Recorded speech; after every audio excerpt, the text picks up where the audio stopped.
Good Saturday, everyone. Our USA mortgage level of concern, we're at level 1.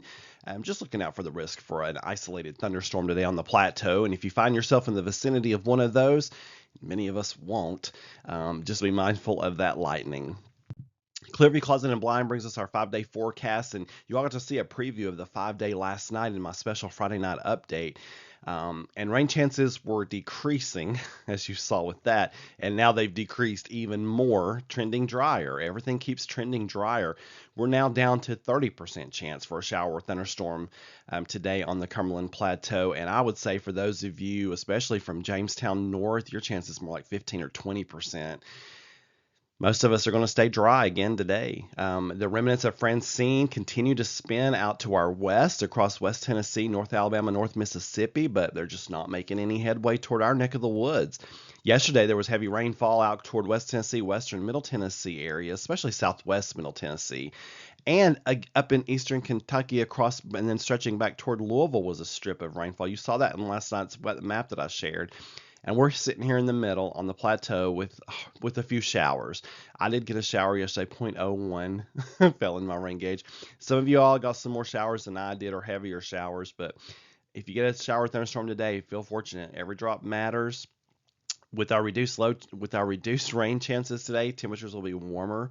Highs in the low 80s, low 80s for Sunday, and then Monday, Tuesday, and Wednesday we hang out around 80 for highs, mid 50s for lows, with partly to mostly sunny skies. Now, with the reduced rain chances coming in, that makes drought conditions worsen, and that's dry conditions great for outdoor plants, terrible for drought conditions. Now, that red shaded region you see out there in West Tennessee, that's extreme drought, they are the ones getting the remnants of Francine. So their drought monitor will improve next week, while ours will definitely worsen. And then it'll worsen in the next update the week after that, because there's no significant rainfall in sight. The only thing we would be able to count on at this point would be a tropical system spinning up and heading our way. And right now, there's no indications that that's going to happen anytime soon.